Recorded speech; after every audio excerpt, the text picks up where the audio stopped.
Hey everyone, this is Austin. We are back again with another episode of SDRescue.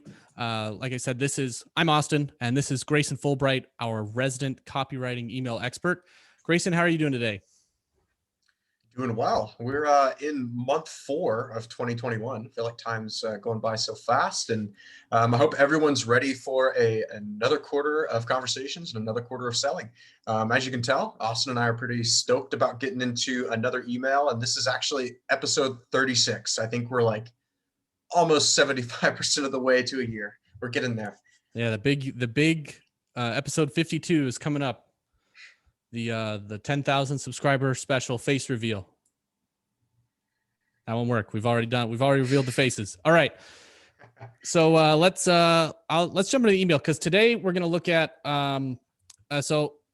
fortunately we're going to look at an initial email, so not a follow-up email, and this email is going to be we're going to have a couple different perspectives here. We're going to have Grayson come in on this email and landing page. We're actually looking at an email and a landing page today, and probably a better way to execute outbound stuff like this. I think Grayson had some really good inputs as we were discussing it prior to the show. We'll even have somebody from marketing, our own resident Alex Ellison from Demand Drive. He'll chime in and give his thoughts as well. So we'll jump into the email here. Just to give context, this is a first initial email, completely cold. I have not, to my knowledge at least, I have not directly opted in or asked for communication from this company. So that's the context around the email that was sent. The email reads as follows. And also, as you notice, it does forego my name. It says, why choose just one when you can access 5 of the world's leading hyperscalers in a single everything as a service platform? You need to be able to create a multi-cloud solution using the right hyperscaler for each workload. Our award-winning platform simplifies the complexity of delivering cloud services and powering digital transformation. Select from thousands of public and private offerings that span the cloud technology stack. A number of hyperscaler logos. My team is here to help. Contact us to learn how we can help grow your cloud business. Now, then the reason I included this is because there's something important that happens. If you click this button,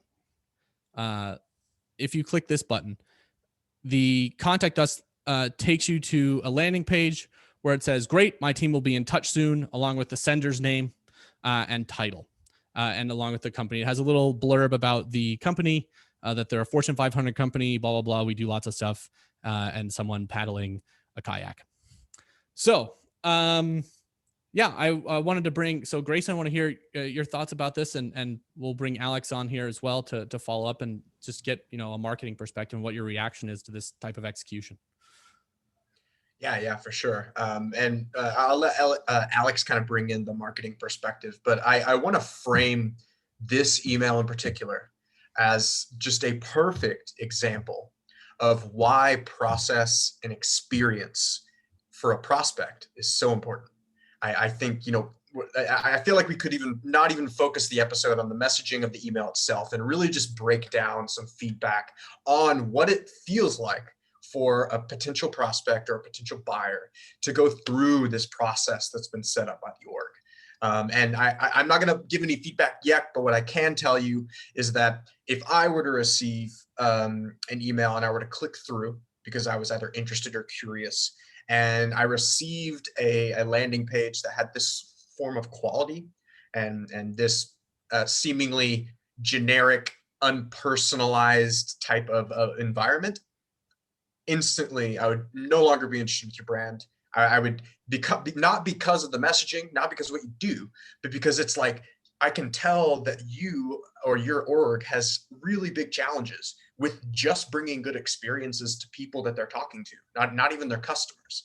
So I'm going to let Alex and Austin kind of share more thoughts on the marketing side, but from the sales perspective, it's so important whether you're top of funnel or you're still being hit up by marketing, or if you're getting hit up by an SDR, or if you're already post discovery and you're talking to an AE. It's so important to have everything defined so that you know what you're doing, you know where you're taking prospects, and you can see when things are going wrong. And I think from my perspective, if I was leading a team that was using this landing page for sales, this would be a red flag. Well said. Alex, what's your reaction from the marketing standpoint here? I mean, the longer I look at this landing page, the worse it is. There's so many problems with it. I mean, the first thing I want to point out is it automatically opts you in, right? You click on a link in an email and it just says, great, okay. Like that's just a bad practice. You should, at the very minimum, they should be put like a checkbox saying, yes, I'd like to be contacted. The best practice would be to like set up a time, put the rep's Calendly in there or something like that.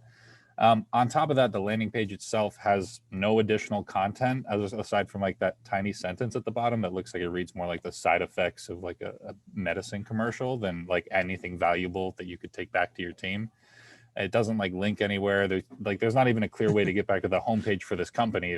We cut out the top bar to take out the company's name, but that sort of thing. I mean, it's perfect time to grow your cloud business. Doesn't really relate to the email that much when it's talking about really consolidating a lot of your different cloud solutions. And also that picture is just, what is a picture of? Like a boat? Why? Like, it's not even a picture of a cloud. If you're going to put a picture of nature out there and you're talking about the cloud, you could at least, I don't know, make it somewhat relevant. So okay. Make it a cloud. I don't know. I could keep going. It's just for this is a Fortune 500 company. They clearly have the bandwidth to create a significantly better landing page. And the fact that this is what they send out is lazy and honestly probably pretty embarrassing. So I do want to give a little bit of extend a bit of an olive branch. So I did crop off the header bar because it has, the company's logo in it. So I did crop it off, but they do let you choose from 5 different possible drop-down menus to decide where to go if you do want to look for more information. Okay. All right. I retract that part of my statement. My bad. They don't help you understand the cloud part. This part they're actually talking about. This business unit is actually two levels of menus below. The first one, and then there's a second sub menu you have to go in to find what this particular page is referencing. So it isn't easy to find. But there is a possible way to get to it. Okay. And I think you're right. You make some good points there. And I do want to clarify. Let me scroll down to the color coded one. The way the email is written is it talks about, growing your cloud business. And it talks about being able to have an anything as a service platform to use all the different hyperscalers. And as a managed service provider, you would do that if, you have customers that have a fairly complicated solution where they need to use, some hyperscalers are better at other tasks and traffic and workloads than others. And so there are instances where you have to combine the two. And if you're just using their native interface, it actually is very complicated to get AWS to work with Azure and all. It's very difficult. Those are 2 different products from 2 different companies that are acting almost like hardware devices in a lot of cases. So it is really strange that their pitch on their landing page is about growing your business as a reseller.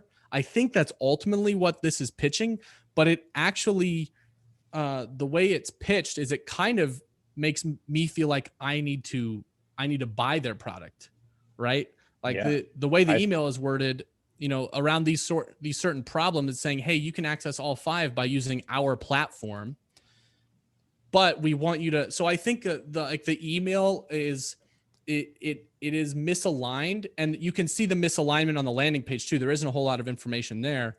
This email is it's pitching a product, but at the same time, I think it's trying to recruit me or rather the company as a reseller. I think. I don't know. Okay. I guess we'll find out when they contact me. So I think that's something that I do want to touch on because it's something that Grayson talks about a lot is making sure that you're really clear with what you want the outcome of the email to be. And for me, I can see there's just a slight, there's just a misalignment with what's being pitched and what the call to action is. And then that confusion perpetuates in the email as well. The landing page as well. Yeah, I think the good part about this email is that when they wrote it, it's pretty focused. So it has some problems with being concise. There's a little bit too many words, too much explanation, but it's focused. It starts by using some assumptions to try to tell a story that presents their product in a positive light. It kind of talks about not really a pain, but a need that they think you have. And then they go into their pitch. And they have a clear kind of like future state or kind of like benefit that they think that they can bring. And so it's got some good best practices. You can tell that this was likely written by somebody who knows their customer, has probably been in the game for for a while. It's a well-written email. I think the problem is going back to journey, going back to experience. We can look at it from the point of reading the email, and then we can look at the after. And from the point of reading the email, I tend to never start emails with assumptions, and I definitely try not to lead with multiple assumptions and hang the relevance of my email on an assumption. And so when you read this first line, it's risky because it gives prospects the potential to opt themselves out and find you irrelevant without ever giving you a chance to know, especially if they don't click that link, right? And so when it says, why choose just one when you can access, that whole beginning is a bunch of assumptions. And it's also very, very marketing driven. It's got a lot of lingo in it that almost sounds like they're like reading aloud a commercial about their product. And so I think when you want to start a sales conversation with somebody, you need to be a person. People don't like really talking to marketing emails, especially when it's automated. People don't really like talking to salespeople who they know aren't really caring about them or their problem. And so try to get to the point as quickly as possible, and don't hang the outcome of your email on something that you think might be true. If you have personalization, use it. But I wouldn't be so heavy in assumptions to try to get people to open your email, because then that gives you the chance to actually like push people away without ever knowing it. And to quickly go into the kind of like the after somebody reads this email, I don't think this gives any guidance in terms of how the conversation and how the prospect's time would go. And I think you were absolutely right, Austin. They pitch, yeah. They have a value prop, but it's not specific enough to really tack it to a use case or to you in particular. And then really their one chance to try to zero in and actually bring the conversation into some momentum, it's all ambiguous. It says, my team is here to help. Help with what? Contact us. Contact who? To learn how we can help grow your cloud business. Well, Austin leads sales. He's in the cloud industry. It's not his cloud business. He's in control of growth, but does this have anything to do with all of the stuff that this email is talking about? And you're right. I initially thought that this was a sales email, talking to somebody to try to sell them on hyperscaler services. And so I'm glad you actually pointed out that fact, because that gives some helpful context, I think, on just how ambiguous this entire conversation was, which makes the journey after so much harder for the buyer to actually get through.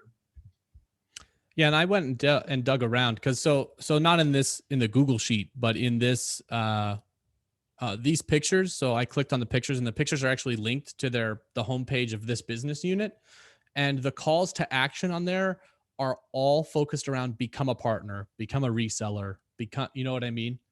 And so, which I found so strange, because the pitch is so focused on their product, it makes it seem like they're trying to lead me to purchase their product. And then when you click the contact us and it auto opts you into the landing page, like the landing page doesn't give you any context as to what you're opting in for. And so their team's going to contact me, but I don't know what their end game is, where their journey's going. And so because I don't know where they want to go, I don't know if I want to go, right? Like that. I think that's a big thing, is when you're writing prospecting that's the one benefit you can have as a seller is if the prospect understands where you're going, then that's your responsibility really as a seller, is to lead them in the buyer's journey. But if they don't know what that journey is or what the ultimate end game is here, then they'll be confused in that, and the confusion leads to indecision, which will drop your conversion rates and your meetings and everything, right? Confusion and indecision are what you don't want out of a prospecting email. You want decisions. Yeah, exactly. And I think a good mantra here is like, confusion does not equal curiosity. Like when someone's curious and actually wants to learn more about you, which, by the way, today's buyers are very empowered with research, very empowered by their peers, and very empowered by their organization to make good purchasing decisions. And so you know that that's going to take place probably before a productive conversation ever happens. And so you have limited control, but you can influence what information they know. You can influence what information they start with, and you can influence what topics they focus on when they're learning about your brand. But you can't do any of that if you position it in this way, where it's, like you said, so ambiguous, so confusing. It's like they have to go out of their way, have the free time, and be a risk taker in order to actually say, you know what, let me see what these guys are all about, right? Like, you don't want to put a prospect in a position to where it takes that to start a conversation or to start a journey with your brand. You want it to be well-defined, because these are professionals we're dealing with. They want to know what they're getting into. They want to know how much time it's going to take, and they want to know if it's going to be relevant for them at the end of it. And so you want to lay that out, especially if you're using an approach like this, where you have a link to some sort of either personalized or just pre-made landing page for prospects. That's where you want to put all the information in. You sell them and get a conversation going with the email, but then you want to make sure that you follow up and position your brand as someone that they'll actually listen to, that they'll actually be influenced by as they research. And so when we look at kind of the end journey here, we really need to think about, how can I help influence the buyer when they do research that I know that they're going to do? Because if they're qualified, if they're the right fit, it's just a matter of time before they actually move into market. And so I don't think I have anything else to say about the original email. I think I'm ready to go into the rewrite, but that's my thoughts. No, that's good. And I mean, look, and as much as I don't like the auto opt-in thing, like, that is the one piece that's missing, right? Is that even if you click to contact us, you don't get any additional context or information. You have to really go out of your way to find it. And I just think that, like you said, making sure that the email and the everything works. This sequence, this little journey here, really feels like it was built by two different people with two different objectives and pushed together, which I know can happen a lot of times in large organizations. So somebody else wrote this email, somebody else built the landing page, somebody else probably put them together. So there, it's just, I know that this has the fingerprints of that sort of operation on it. And I just think that making sure that you're aligned, that you're doing things purposefully in a holistic way, is important, because otherwise, like you said, the confusion will kill the curiosity.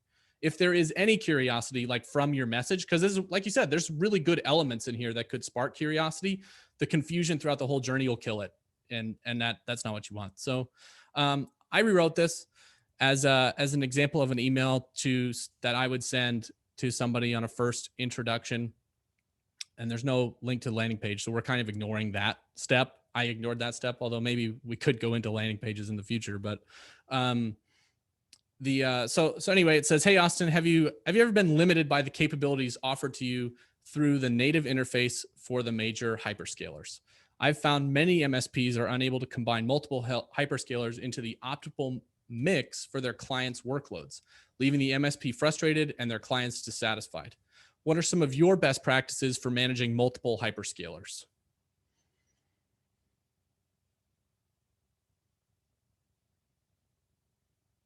So sorry, I just struggled with my mute button. That's okay.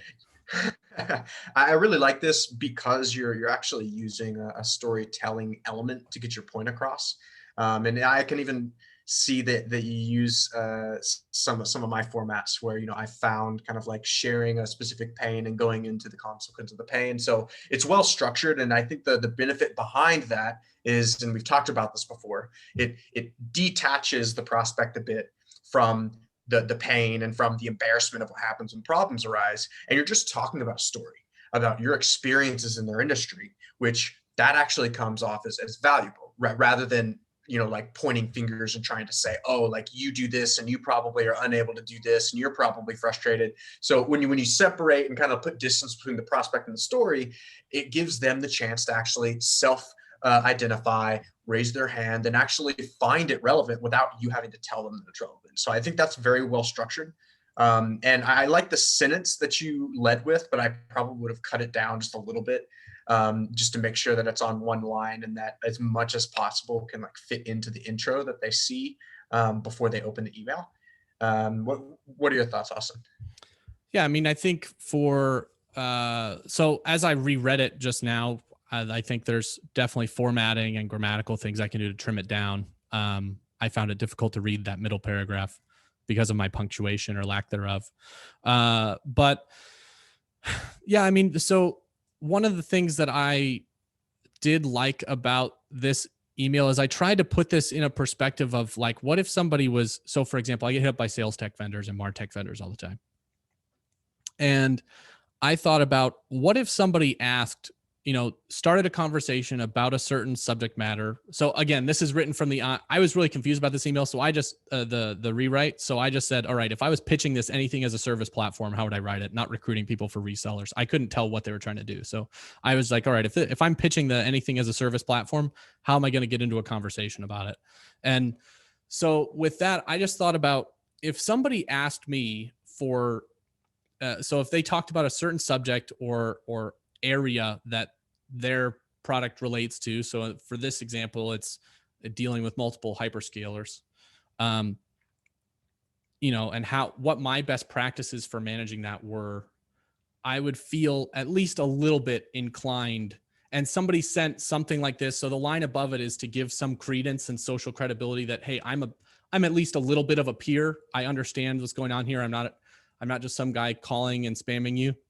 And so that's kind of the way I structured it, is question for curiosity on a problem that may or may not be relevant, a sort of not a social proof, but a line that gives me credibility in the subject, and then opening a discussion about what their best practices are to handle that. Because this is a complicated topic, right? When you're talking about multiple different cloud services running in conjunction with another, because people don't understand, like, you don't just get Microsoft Azure and build your software on Azure. You might have Azure, you might have some services running on Google Cloud, and getting all of these different pieces, it's very, very complicated. It's why, a lot of cloud developers and engineers and architects are very well paid, is because this is a very difficult problem to solve. And so if I'm reaching out to a decision maker in this type of realm, you're going to need to bring your technical chops.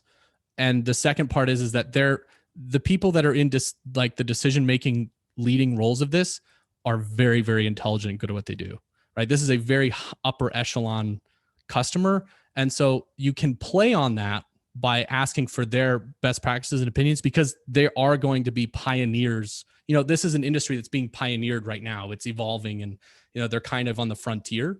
And so that was the thought of writing it this way. And I think there's a lot of opportunity to do that as sellers. Yep. Yeah, I completely agree. I would say my only other feedback I'd give is in the CTA, not necessarily in what you said, but just what you were missing before you said it. And so I think it kind of goes into the topic of social capital, or more of the incentive behind why I as a prospect would want to give something to you. And so I just wanted to make a suggestion, because you set up the story. And the cool thing about this story, I can tell based on our conversations and my knowledge of your industry, you say it all the time. It's very collective focused. It's very about knowledge sharing, about being open about innovations, and also being open to discuss best practices. And so what I would do is maybe add a line right before the CTA to just add context to why you're asking it. And my favorite is a survey, because, hey, if they're community focused, and if you say that you found many MSPs who are doing this, why not just say, we're pulling together a survey to help MSPs improve XYZ this year.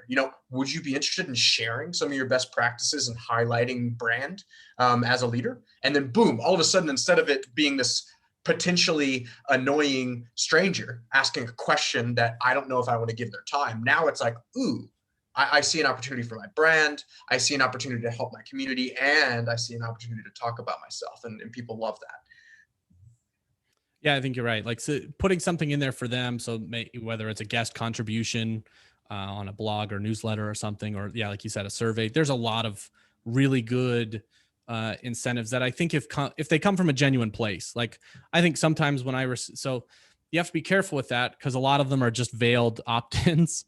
But as long as you don't do that, right? As long as you don't succumb to the temptation to just like ruin the important, the very fragile relationship that you are building, it can be really effective.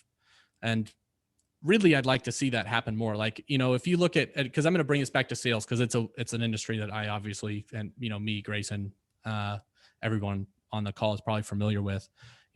Companies like Martech and sales tech companies like Outreach and SalesLoft and Zant or Salesforce. All these technologies have a really good brand and have a pretty good platform. And some of those, and now look, they may be doing this at the upper levels because I am not an ideal customer. I am not a tier 1 A++ account in their book, right? So maybe this is happening, but it would be awesome to, especially look, if you are an upcoming SaaS startup in that space or an upcoming SaaS startup in your industry, I think a really good way to coordinate your brand growth alongside penetrating mid-market emerging enterprise accounts, because us in the emerging enterprise are very reachable, where our data is freely available and we're a lot less busy than Fortune 500 enterprise or Fortune 2000 and up enterprise accounts. Would be a good way to do that is just start collaborating with, other people like myself or whatever. And at the same time, you're going to build credibility for your brand, get into conversations about topics that your brand touches and engage those decision makers. And so you kind of leverage their credibility to grow your company's credibility, since you're probably the new kid on the block, so to speak. Yeah, and I wish more salespeople or sales orgs did that, of really stepping back from the outcome and always seeking the outcome and understanding that there are some nuances and some timing involved to these sales conversations. So I really like that. Oh, we're about 3 minutes early. Alex, did you want to say anything about add on any kind of marketing speak? Just because you are our marketing representative. Would love to hear any concluding thoughts if you have any. If you don't, it's totally okay. I don't know if I necessarily have it's marketing related, but it's something I noticed that we haven't quite touched on because I think you guys have touched on it in past episodes. But just the turn you made, Austin, in your rewrite from the first email really focused. It really it made, if it went to the wrong person, it basically said you're terrible at your job. And that's something that, like, I've gotten prospecting emails that are like, do you handle your company's website? It's terrible. We do better. It's like, I don't want to hear that. I don't want you to tell me that I'm doing a terrible job. What they're trying to say is like, our platform helps you create a better website, right? Or something like that. But the wording and the nuance and how you phrase it is so important. So when you rewrote it, Austin, and you said, have you had this problem? Like, probably, right? You think that they've had this problem, but instead of assuming, you're asking if they had it. And then what are some of your best practices? You still allow, feed the ego a little bit, show that they're knowledgeable, they're an expert, and all you want to do is help them get the most out of what they already have, as opposed to replace what they've spent all this time working on. It's a little bit of a pet peeve for me with sales emails. So just wanted to point that out and commend you on your rewrite. And I think a little bit goes the same thing that I was talking about too, where engaging with, people that'll contribute with you, and collaborate with you as a brand. It also works for you and individually as an SDR or AE, right? Like, you can be known as the guy that, puts everyone on, and they're, if you're the host of the gathering or the party or whatever, you look good, even if you're not the cool person in high school. So I think that you can get some residual clout from others just by being the person that's always engaging and talking with people. So that's, if you're a rep out there, it's a really good way. And and you jump into a new industry, it's a really good way to increase your clout quickly. I think we're at time, right? It's that time again. I do believe we're at time. Thank you for everyone who decided to join us today. Go ahead and smash that like button on YouTube and join us again every Monday, 11:30 a.m. Eastern. And we are really looking for some good emails. We like looking at all types of sales emails, whether they're good, bad, ugly, or some of the best you've seen. We want to review them. We want to provide feedback. And, if you'd like, you can hop up and join us on the show live, or you can maybe submit your own rewrite and we can look at those too. So go ahead and reach out to either Alex, Austin, or myself on LinkedIn. Reach out to us on SDRevolution.com, and we'd be happy to have you on the show. Thanks for joining, everybody. We'll see you next week at 11:30 Eastern. Thanks, guys.